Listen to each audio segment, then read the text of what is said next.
성경 교실에 오신 여러분을 진심으로 환영합니다. 하나님의 말씀이 아니면 우리가 세상에서 그 어떤 것으로도 우리의 영혼을 만족시킬 수 없는데 하나님이 때를 따라서 우리에게 말씀 앞에 앉게 하시고 또 말씀으로 우리의 영혼을 배불리게 해 주셔서 얼마나 감사한지요. 우리가 지난 시간 룻기서 9번째 강의의 제목을 혹시 기억하실지 모르겠는데 너 자신을 알라가 아니고 하나님을 알라라는 내용의 말씀을 함께 살폈습니다. 우리가 지난 시간에 하나님을 알라, 하나님에 대해서 룻기서에서 가르치는 그 하나님의 모습이 어떤 모습인가를 우리가 배웠는데 기억하시는지 모르겠어요.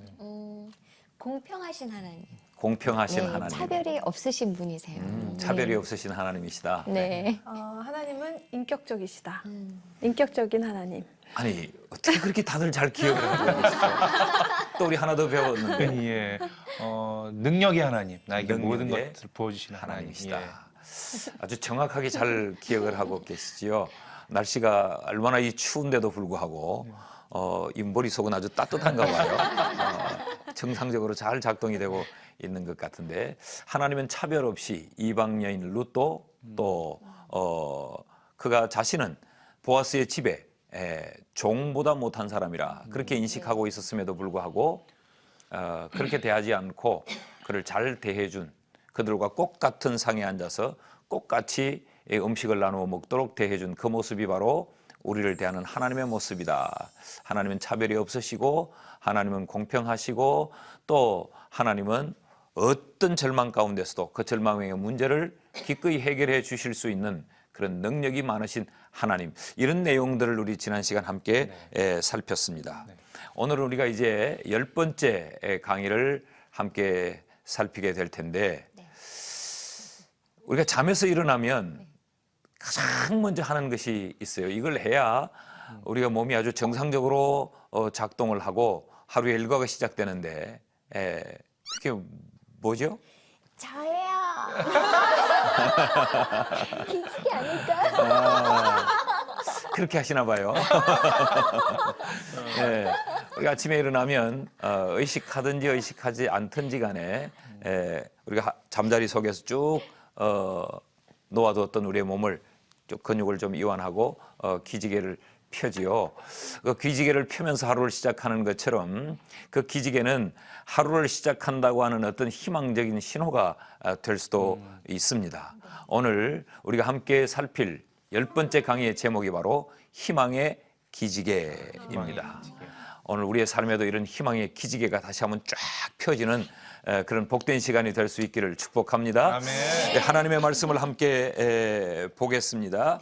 하나님의 말씀은 룻기서 2장 20절부터 3장 5절까지의 말씀인데 우리 이 말씀 읽기 전에 한번 기지개를 한번 펴시죠. 다 같이 시작. 근데 말도 해야 되는 거 아니에요? 그런데 이게 이제 신앙이 다 드러나는 거지요. 어떤 분은 오 주여 하는 분이 있나 하면 어떤 분은 아유 죽겠다고 하는 분도 있는데 자 이제 기지개를 폈으니 이런 마음으로 우리 오늘 본문 우리 해근자매부터 우리 패널분들이 석절씩 돌아가면서 읽어 주시겠습니다. 네. 나오미가 자기 며느리에게 이르되 그가 여호와로부터 복받기를 원하노라. 그가 살아있는 자와 죽은 자에게 은혜 베풀기를 그치지 아니하는도다 하고 나오미가 또 그에게 이르되 그 사람은 우리와 가까우니 우리 기업을 물을 자 중에 하나이니라 하니라. 모압 여인 룻이 이르되 그가 내게 또 이르기를 내 추수를 다 마치기까지 너는 내 소년들에게 가까이 있으라 하더이다 하니 나오미가 며느리 룻에게 이르되 내 딸아 너는 그의 소녀들과 함께 나가고 다른 밭에서 사람을 만나지 아니하는 것이 좋으니라 하는지라. 이에 룻이 보아스의 소녀들에게 가까이 있어서 보리 추수와 밀 추수를 마치기까지 이삭을 주우며 그의 시어머니와 함께 거주하니라. 룻의 시어머니 나오미가 그에게 이르되 내 딸아 내가 너를 위하여 안식할 곳을 구하여 너를 복되게 하여야 하지 않겠느냐. 내가 함께 하던 하녀들을 둔 보아스는 우리의 친족이 아니냐. 보라 그가 오늘 밤에 타작마당에서 보리를 까불리라. 그런즉 너는 목욕하고 기름을 바르고 의복을 입고 타작마당에 내려가서 그 사람이 먹고 마시기를 다 하기까지는 그에게 보이지 말고 그가 누울 때에 너는 그가 눕는 곳을 알았다가 들어가서 그의 발치 이불을 들고 거기 누우라. 그가 내 할 일을 내게 알게 하리라 하니 루시 시어머니에게 이르되 어머니 말씀대로 내가 다 행하리이다 하니라. 아멘. 아멘. 아멘. 우리는 지금까지 이 룻기스의 그림을 우리가 잘 알고 있습니다. 고향 땅 베들레헴을 떠나 모압 땅으로 가서 희망을 찾아 그곳으로 갔지만 그곳에서 참된 희망을 발견하지 못하고 오히려 남편과 두 아들을 다 잃어버리게 되고 말지요. 그래서 빈털터리가 되어서 나오미는 고향으로 룻이라고 하는 이방 여자 며느리 하나를 데리고 돌아옵니다. 돌아오면서 그는 스스로를 사람들에게 나오미라고 나를 부르지 마라, 나를 말하라 불러라 라고 말했어요. 나오미의 뜻을 기억하십니까? 나오미의 뜻은 기쁨이라는 말입니다. 나를 기쁜 인생이라고 부르지 마라. 나의 현실이 그렇게 기쁘지 않다. 나를 말하라 불러 달라. 마라의 뜻은 뭐죠? 쓰다. 예, 마라의 뜻은 쓰다, 고통 이런 의미를 가지고 있죠. 내 인생은 그렇게 기쁨의 노래를 부를 상황이 아니다. 쓰디쓴 눈물과 가슴 아픈 그런 사연을 안고 내가 여기 돌아왔다. 돌아왔습니다. 돌아왔음에도 불구하고 나오미의 형편은 나아지지 않았습니다. 나오미는 여전히 무력감 속에 그리고 절망 가운데 나오미가 처해 있지요. 아무것도 할 수가 없었어요. 사람들은 나오미를 반겨주었지만 나오미의 그 깊은 속까지 사람들은 다 헤아려 주지 못했고 나오미 역시 주변에 많은 사람들이 그의 이름을 불러주었지만 그것이 아무런 위로가 되지 못했어요. 그런데 오늘 본문 우리가 읽었던 말씀을 보면 이 나오미가 갑작스럽게 태도를 바꿉니다. 그리고 무엇인가 새로움을 향해서 시작하고 있는 이 나오미의 새로운 움직임이 우리의 눈에 보여지는데 그것을 우리는 희망의 기지개다라고 제목을 붙여 본 거예요. 도대체 이 나오미는 어떻게 그 희망의 기지개를 펴는가? 우리 이것으로부터 오늘 강의를 시작하려고 합니다. 먼저 17절, 19절, 20절 말씀을 좀 읽어보겠는데 해근 자매가 한번 읽어보실까요? 그 예쁜 목소리로 조금처럼 버벅대지 말고 한번 읽어볼까요? 네. 룻이 밭에서 저녁까지 줍고 그 주운 것을 떠니 보리가 한 에바쯤 되는지라. 시어머니가 그에게 이르되 오늘 어디서 주었느냐 어디서 일을 하였느냐 너를 돌본 자에게 복이 있기를 원하노라 하니 룻이 누구에게서 일했는지를 시어머니에게 알게 하여 이르되 오늘 일하게 한 사람의 이름은 보아스니이다 하는지라. 나오미가 자기 며느리에게 이르되 그가 여호와로부터 복받기를 원하노라. 그가 살아있는 자와 죽은 자에게 은혜 베풀기를 그치지 아니하도다 하고 나오미가 또 그에게 이르되 그 사람은 우리와 가까우니 우리 기업을 물을 자 중에 하나이니라 하니라. 아멘. 아멘. 자, 1장에서 우리가 만났던 이 나오미의 모습은 흉년이 찾아오고 사회가 아주 혼란하고 그런 절망의 상황에서 희망을 찾아서 모압으로 떠나는 희망의 개척자의 모습으로 등장을 합니다. 새로운 희망을 캐보기를 원하면서 모압 땅으로 갔는데 그 모압 땅에서 나오미는 희망을 캔 것이 아니라 절망의 감옥에 갇히고 말지요. 그곳에서 자신들이 이 나오미 자신이 마음속에 품었던 희망의 씨앗들을 오히려 하나씩 잃어버리게 됩니다. 남편을 잃게 되고 두 아들을 다 잃고 말지요. 얼마나 그의 상황이 처참하고 그가 절망의 나락으로 깊이 떨어졌는가를 1장 20절에 이렇게 기록을 하고 있습니다. 나오미가 그들에게 이르되 나를 나오미라 부르지 말고 나를 마라라 부르라. 이는 전능자가 나를 심히 괴롭게 하셨음이라. 나는 웃을 여유가 전혀 없다는 것이죠. 내 마음에 기쁨을 담아둘 구석은 조금도 없다. 나는 아주 쓰디쓴 인생의 처절함 속에 나는 떨어져 있다. 이것이 나오미의 형편이었습니다.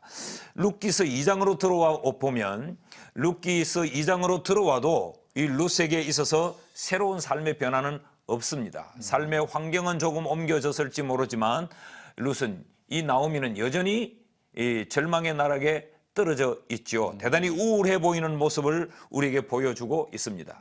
그는 바깥 출입을 하지 않는 겁니다. 나오미는 굉장히 무기력한 상태에 있지요. 사실은 그를 따라온 며느리 룻보다 이 베들레헴의 형편은 누가 잘 아느냐? 나오미가 훨씬 잘 알지요. 네. 나오미는 여기가 고향이에요. 여기가 일가 친척들이 있어요. 아는 사람들이 많음에도 불구하고 그는 출입을 하지 않고 오히려 며느리를 내보냅니다. 2장 초반에서 우리가 보는 그림을 가만히 보면 누가 주도를 하느냐? 나이를 보나, 그리고 어떤 환경에 익숙한 것을 보나, 상황적인 것을 보나, 지리적인 여건을 보나, 당연히 나오미가 주장을 해야 될 텐데 나오미는 가만히 무기력한 상태로 집안에 들어 앉아 있고 전혀 나이도 어려요. 지리적인 데 익숙하지도 않아요. 아는 이가 없어요. 그럼에도 불구하고 룻이 그 삶을 주장하고 리드해가는 모습을 보지 않습니까? 네, 네. 어머니 내가 이삭을 좀 주워오겠습니다. 그렇게 우리가 먹고 살아야 되지 않겠습니까? 할 때 이 나오미는 뭐라고 말합니까? 따라가라. 자기가 가면 훨씬 더 많은 것을 주워올 수도 있고 어느 밭의 주인이 인심이 후한지를 다 알 수가 있었음에도 불구하고 이 나오미는 굉장히 무력감에 빠져 있는 모습을 보여줍니다. 그리고 그 며느리 룻을 내보내지요. 그런데 이 룻기서 2장 말미에 가면 이제 새로운 변화가 일어납니다.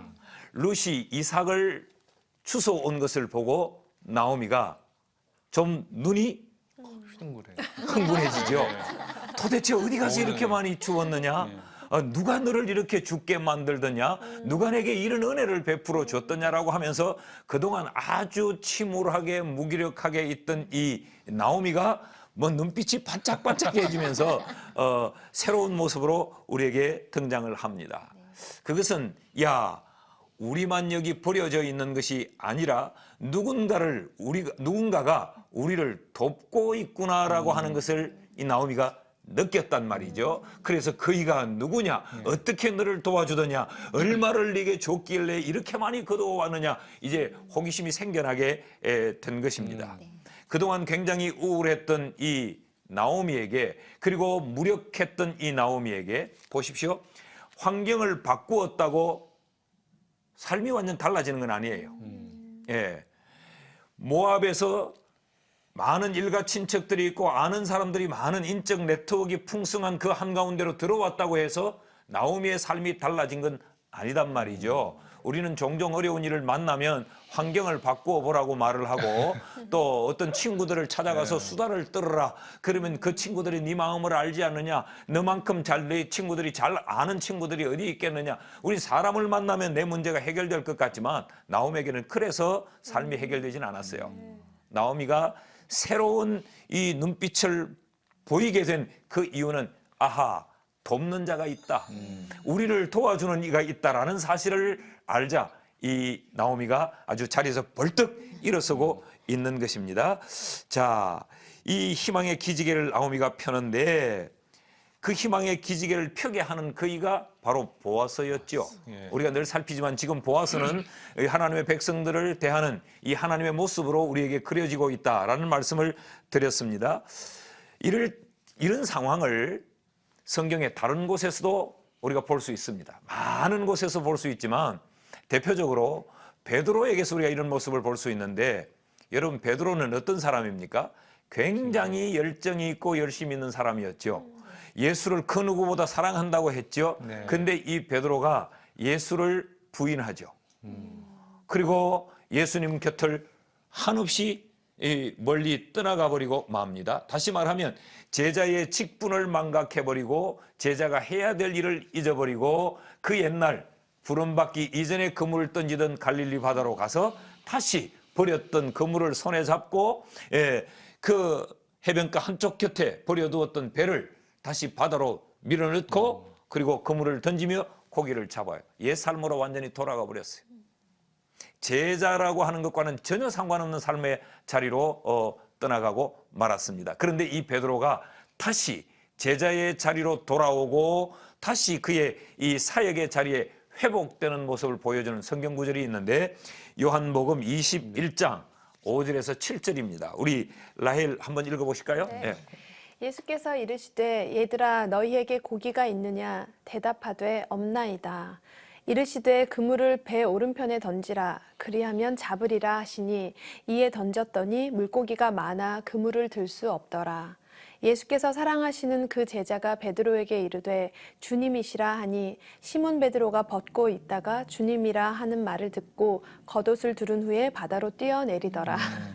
아멘. 자, 주님 곁을 미련 없이 떠났던 베드로가 네, 주님을 보자 지금 겉옷을 벗고 바다에 뛰어들고 있습니다. 죽을지 살지를 모르고 지금 뛰어들고 있는 거지요. 그러니까 우리가 보십시오. 지금 베드로는 예수님이 십자가에 못 박혀 돌아가시고 난 다음 이제는 버려졌다고 생각을 했던 거지요. 그래서 절망에 사로잡히게 되고 자기가 반드시 감당해야 될 사명의 자리도 떠나버리고 그래서 다시 옛삶으로 돌아가 배를 띄우고 그물을 내려 고기를 잡다가 그 해변에 찾아온 주님을 만나게 됩니다. 처음엔 주님인 줄 몰랐죠. 예. 밤새도록 그물질을 해도 고기 한 마리 잡지를 못했어요. 얼마나 허탈했겠습니까? 야, 이제 나도 늙었구나. 이제 내가 옛날 같지 않구나. 이러면 또 이런 후회도 할 수 있지 않았겠어요? 계속 고기를 잡았으면 안 이럴 텐데 예수 따라 3년 갔다 오니 바다가 나를 버렸어. 그물이 나를 배반했어. 이러고 더 절망의 늪으로 떨어질 수 있지 않겠어요? 그때 주님이 오셔서 고기 잡았냐? 성질 돋구지 마세요. 그랬다는 거 아니에요. 그러니까 오른편에 그물을 한번 던져봐라. 던졌더니 고기가 잡혀요. 이 이상한 상황 앞에서 그 누군가가 저분이 주님이시네. 그럴 때 베드로의 눈에 주님이 보이기 시작하는 거예요. 나를 도우시는 예수 그리스도가 나를 찾아오셨고 내 곁에 나와 함께 계신다는 사실에 이 베드로의 눈이 열려진 거지요. 아멘. 그러자 베드로가 옛날의 모습으로 다시 돌아오지 않습니까? 그냥 우통을 벗어던지고 바다로 뛰어들면서 주님 동업합시다 그랬던 거 아니에요? 그래요. 우리의 삶도 환경을 바꾸어서 또 사람 누군가를 만나서 이렇게 쉽게 해결되지 않지만 나를 도우시는 하나님이 계신다라는 사실을 우리가 깨닫게 되면 어떤 절망의 자리에서도 우리는 용기를 가지고 다시 일어설 수 있습니다. 우리로 하여금 절망 가운데서 다시 소망을 가지고 희망의 기지개를 펴게 하는 그 단초는 뭐냐? 혼자가 아니라 나를 도우시는 하나님이 계신다. 아멘. 이 사실을 깨달을 때 우리는 어떤 절망의 자리에서도 다시 희망을 꿈꿀 수 있다는 이야기지요. 아멘. 우리 이점에서 한번 우리의 기억을 좀 되살려볼 필요가 있어요. 지금까지 인생을 살아오시면서 우리도 이 나오미처럼 어떤 이유에서인지는 정확히 우리가 모를지라도 우리의 삶이 무기력해지고 절망 가운데 빠지고 삶의 의욕이 없이 이렇게 더 내 인생의 길을 걸어가야 되나 말아야 되나 이 길을 계속 keep going 해야 되느냐 아니면 그냥 멈춰서 돌아서야 되느냐 이럴 때가 있지 않겠어요.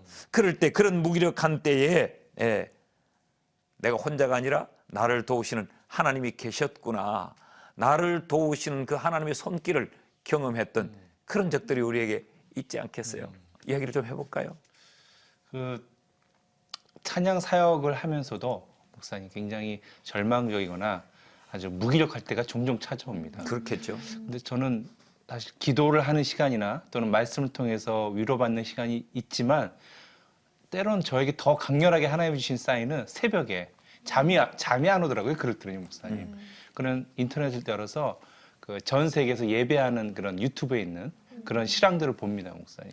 보면은 그냥 영상이 아니라 그냥 그 컴퓨터에 나오는 영상이긴 하지만 너무 강력하게 하나님이 저를 위로하심을 느끼죠. 그 새벽에 가족들은 다 자는데 저 혼자 엉엉 웁니다. 그냥 거기서 그걸 보면서. 그래서 그걸 보면서 그 예배 현장에 제가 있는 것처럼 느껴지기도 하고 더불어 하나님이 그런 시간을 통해서 봐라, 내가 널 위로하지 않냐, 힘내. 그러면 바로 저는 건반에 가서 또 저 나름대로 또 찬양을 해보기도 하는데 이 기분은요, 목사님 아무도 모릅니다. 경험하지 못해요. 1시간 정도를 혼자서 엉엉 울면서 하나님의 위로를 경험할 때가 있죠. 네. 아무도 모른다고 하지만 우리 알죠? 그래요. 그런 광경을 보면서 그래. 예. 하나님이 계셔. 예. 저들의 찬양을 봐. 예. 저들이 하나님을 향해서 저렇게 사모함을 봐. 맞아, 하나님 계시는 예, 거야. 맞습니다. 내가 못 본 예, 것뿐이지. 예. 예, 맞아. 이렇게 용기를 얻을 때가 있잖아요. 그래서 은혜 받는 자리는 굉장히 중요한 거거든요. 자, 룻기스에 나타나는 이 나오미는 이제 우리를 돕는 자가 있다라는 사실을 알고 희망의 기지개를 펴니다.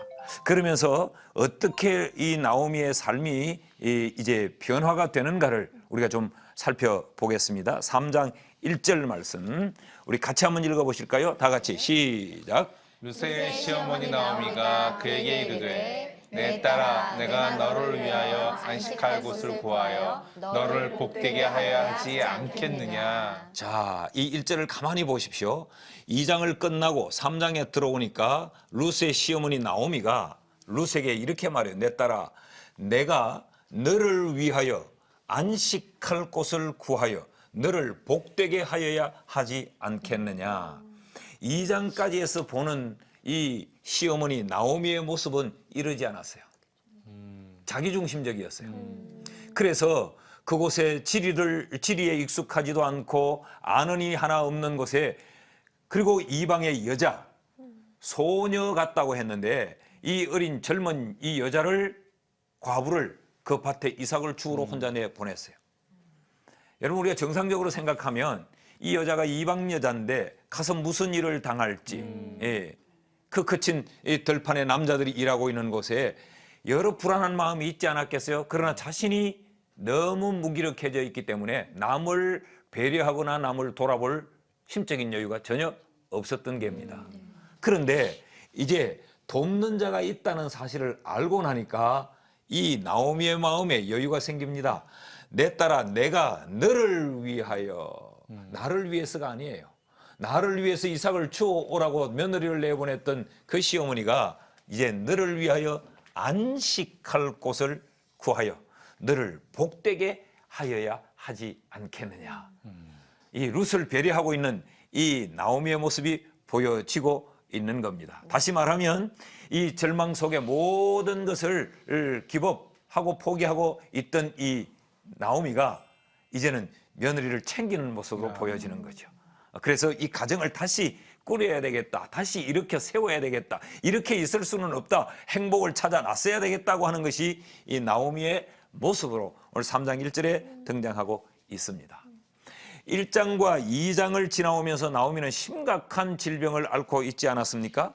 자기중심적으로. 그런데 여기 이 베들레헴 땅에 돌아와서 며느리 룻이 이삭을 주워오는 그 모습을 보고 야, 우리를 돕는 이가 있다. 우리의 스폰서가 있다라는 사실을 기억하고 나서 이제 이 나오미가 룻을 새롭게 대합니다. 보리 이삭 주우러 혼자 내보낼 때는 언제고 지금 너를 안식하게 하겠다고 말할 때는 언제냔 말이죠. 자, 이미 이 나오미는 주변에 존재하고 있는 희망의 빛을 봤기 때문에 그렇죠. 이게 전부가 아니다. 여기 어떤 새로운 희망의 빛이 있다라는 사실을 알았기 때문에 지금 나오미의 태도가 바뀌어진 겁니다. 그래서 룻을 보면서 룻의 형편을 알았던 거죠. 이렇게 둘 수는 없지. 이 젊은 이 여자를 내가 이렇게 두면 이가 얼마나 불행할까. 이를 행복하게 해줘야 되겠다고 하는 이 마음이 그에게 생겨났던 겁니다. 그러니까 우리 그리스도인들은요.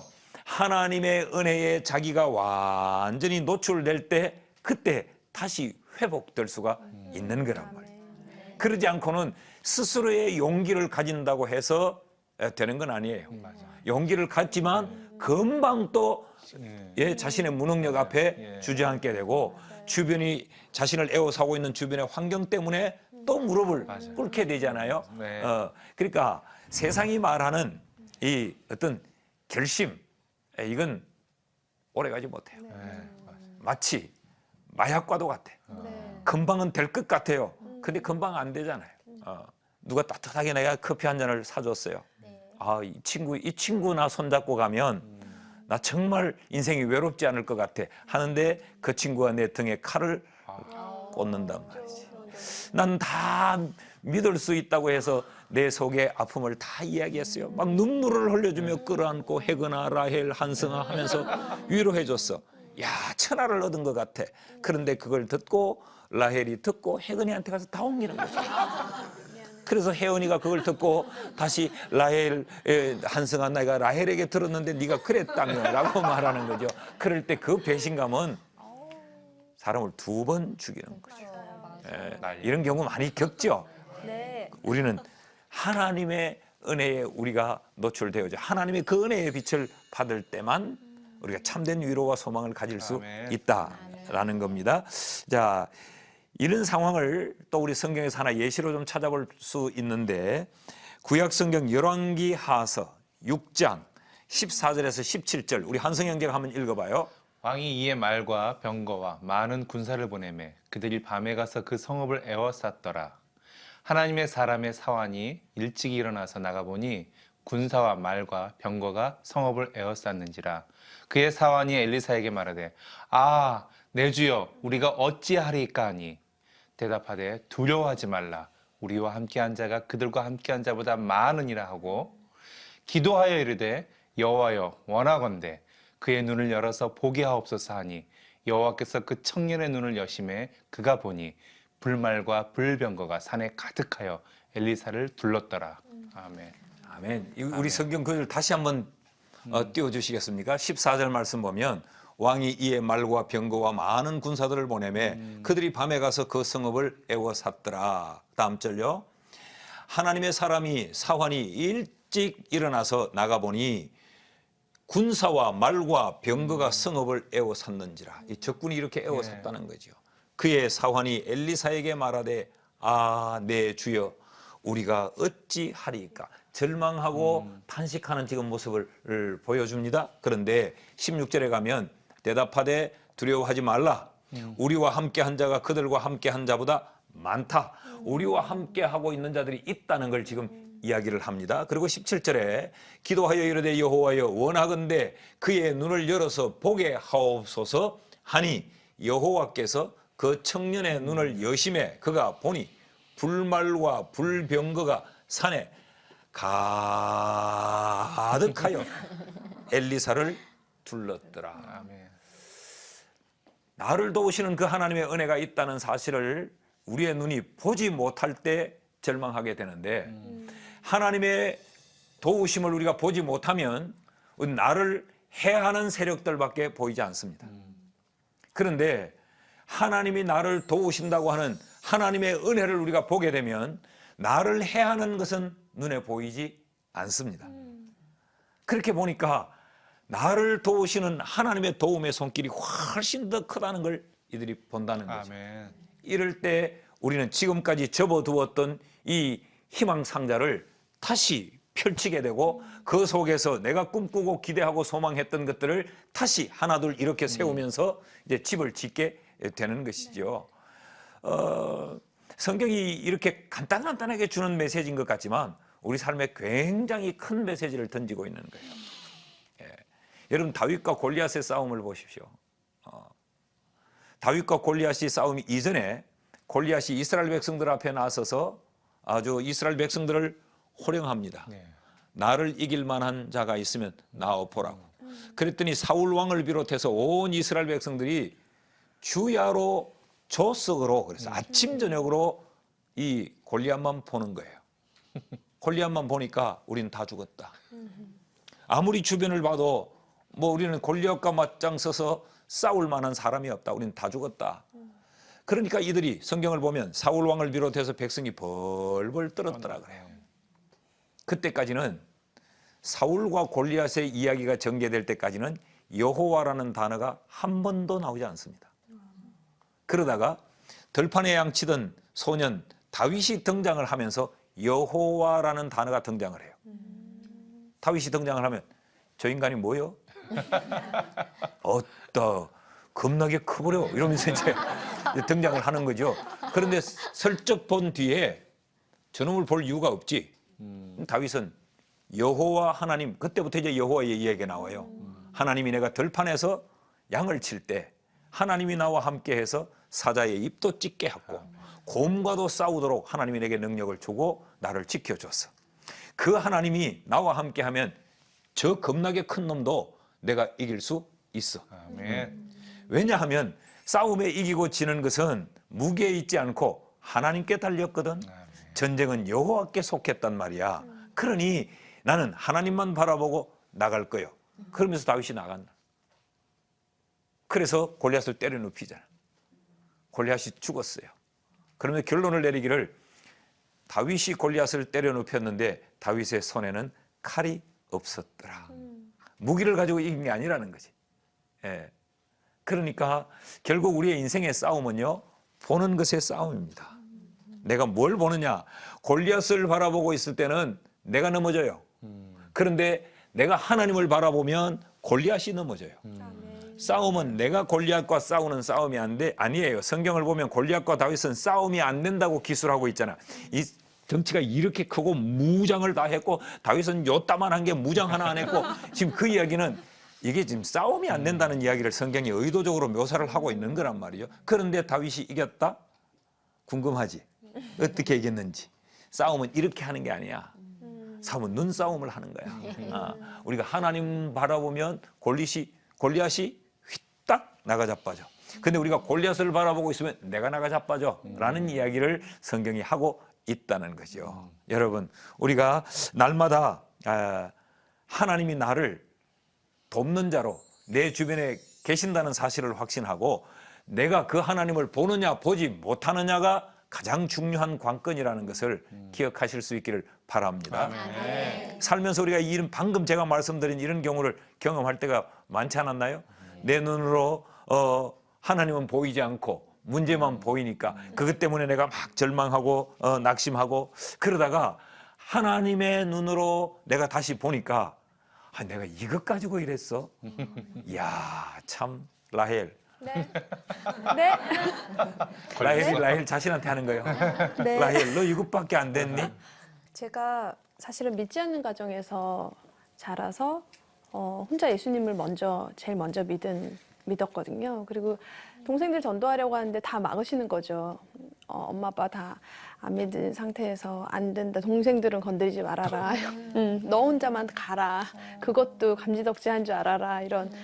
그랬는데 정말 기도 많이 했거든요. 혼자 중학교 때 예수님 믿고 정말 한 10몇 년간 정말 근데 정말 안 보이는 거죠. 특히 동생들도 전혀 꿈쩍을 안 했었어요. 너무 착하고 예쁜 동생들인데도 그냥 예, 정말 꿈쩍을 안 했는데 저도 기도를 계속 하면서도 골리앗처럼 이게 보이고 그러니까 기도를 하면서도 뭐 과연 믿음과 그 희망의 끈은 있지만 소망은 있지만 과연이라는 걸 항상 갖고 있었던 것 같은데 어느 날 갑자기 이제 동생들이 언니 나 새벽기도 나가 뭐 언니를 위해서 기도하고 있어. 제가 맨날 내가 기도하고 있어. 걱정하지 마. 기도해 줄게 했던 제가 이제 이게 바뀐 거죠. 제가 너무 힘들 때 동생들이 전화해서 언니 요즘 나 새벽기도 나가.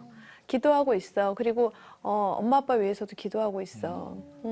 그런 얘기 그게 실감이 안 나는 거죠, 목사님. 그게 딱 들었을 때도 너무 그게 감사하고 좋아야 되는데 너무 현실 불가능한 일들이 일어나니까 이게 하나님이 하시는 건가 보다라는 그럴 때 제가 굉장히 많이 감격했던 순간이었던 것 같아요. 너무 절망스러웠지만 사실 희망의 빛은 내 가까이에 이미 있었던 거죠. 그걸 우리가 못 본 거지. 네. 못 봤던 거죠. 이런 이야기를 들어보면 하나님 살아계시죠. 아멘. 하나님 우리를 도우시는 분이죠. 근데 왜 우리가 이걸 못 보고 못 느끼고 사나 몰라. 그러니까 결국 하나님은 우리 속에 희망의 빛을 감추어 놓은 거죠. 우리가 그걸 못 본다는 거지. 그래서 절망하고 무너질 때가 참 많은 거지요.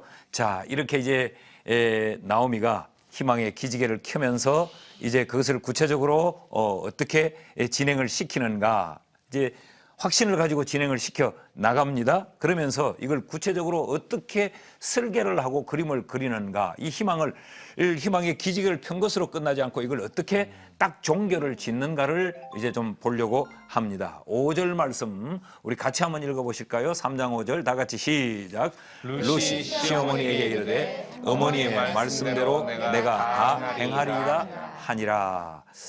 어머니의 말씀대로 내가 다 행하겠습니다. 그러면 이 나오미는 룻에게 뭐를 하라고 가르쳤는가? 아주 구체적인 이 지시를 하죠. 야, 돕는 자가 있어. 야, 그러니까 이렇게 있을 때가 아니야. 이제 우리 행복을 찾아 일어나야 돼. 너도 이렇게 살지 말고 행복해야 돼.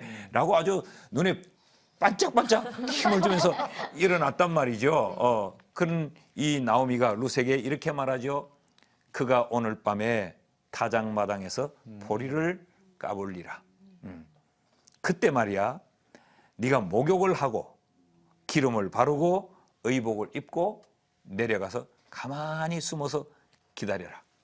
그러다가 그가 보아스가 이불을 덮고 눕는 것을 보거든 너는 살그머니 보아스의 옆으로 가서 그 이불을 들고 그 발치에 누우라. 여러분, 우리가 지금 19금 보는 게 아니에요.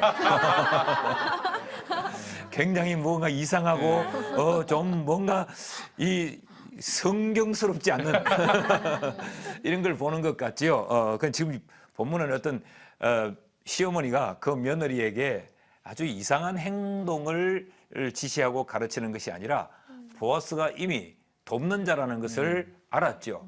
그가 누구냐? 너에게 이렇게 많은 곡식을 거두오도록 네게 도와준 사람이 누구냐고 하니까 그가 보아스니다. 보아스라. 보아스는 우리의 친족이야. 기업 물을 자야. 아하, 그이가 있었구나. 그러면 우리의 가정은 일어설 수 있다는 게 벌써 다 답이 이미 나온 상태죠. 그러니까 이 며느리에게 그 일을 구체적으로 지시를 하고 있는 거죠.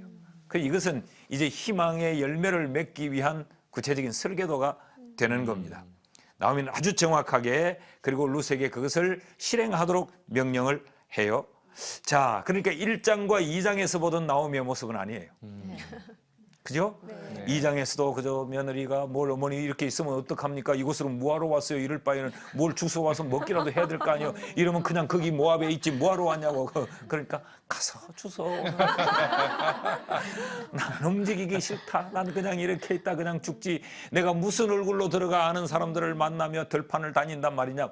성경에는 기록되어 있지 않지만 지금 나오미는 그런 마음으로 있지 않았습니까? 그런데 여기서 보니까 3장에 오니까 나오미가 아주 적극적으로 변하고 있습니다. 그 이유는 뭐지요? 희망의 빛을 봤기 때문에. 희망의 빛을 봤기 때문에. 그래서 그 희망을 다시 놓칠 수 없다라는 마음이 나오미에게 있었던 거죠. 이걸 놓칠 수 없다. 이 희망의 빛을 붙들어야 된다. 그래서 계획을 하고 룻에게 이걸 철저하게 지시를 하고 있는 모습입니다. 여러분, 우리는 희망의 빛을 봤어요? 못 봤어요? 봤습니다. 그 희망의 빛이 누구예요? 예수 그리스도. 예수 그리스도죠. 지금까지 우리가 인생을 살아오면서 여러 아픔도 겪고 좌절도 하고 실패도 하고 절망의 늪에 허우적거리기도 하고 온갖 상처들을 우리가 다 갖고 있지만 우리는 이미 희망의 빛 대신 예수 그리스도를 봤어요. 그러니까 이제 우리가 놓치지 말아야 될 것은 빛 대신 예수 그리스도단 말이죠. 아멘. 이 그리스도를 놓치지 않고 붙잡고 그리스도를 붙잡고 우리의 삶을 설계하고 계획하면 빛 대신 예수 그리스도께서 우리의 삶을 풍요롭고 넉넉하게 다시 일으켜 주신다는 겁니다. 그러니까 우리의 마음속에 이런 결단이 있어야 돼요. 예수 그리스도가 나의 빛이시요.